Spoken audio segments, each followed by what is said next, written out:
The front split.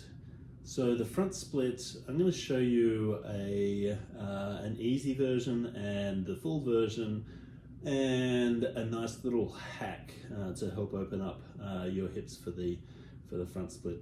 So the simple version, the easier version, is technically not a front split, but it's done with the front leg bent, and you're just going to hold this position. Now in this position, knee comes nice and far forwards, engage the butt on the back leg, think tall, posterior pelvic tilt, and then you'll feel the stretch through the front of the leg there.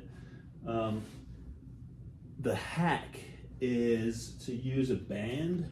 So the band will go around the back leg. So up as high as you can in the groin, then you're going to maintain that same position, add a little bit of traction onto the hip. So the band is pulling the hip joint, so tractioning it out.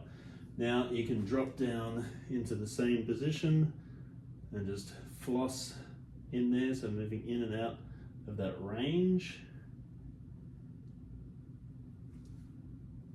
Engage the butt, posterior pelvic tilt, think deep thoughts, let the hips drop down further and further, hold that for maybe 20-30 seconds, and then let it release,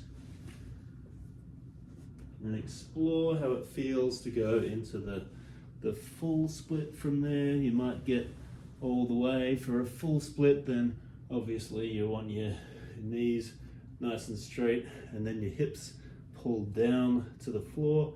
You might be able to get full range, you might not. Apparently I'm not getting full range quite yet, but that's okay. You do what you can. For this one, you want to make sure that your hips are rotated so that they are as square as possible. Right now I'm unrotated a little bit, so I probably need to come up a little bit. Get the square, try and stay upright.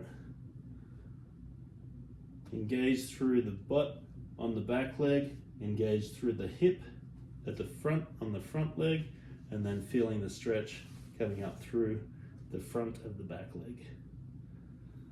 That is your front split.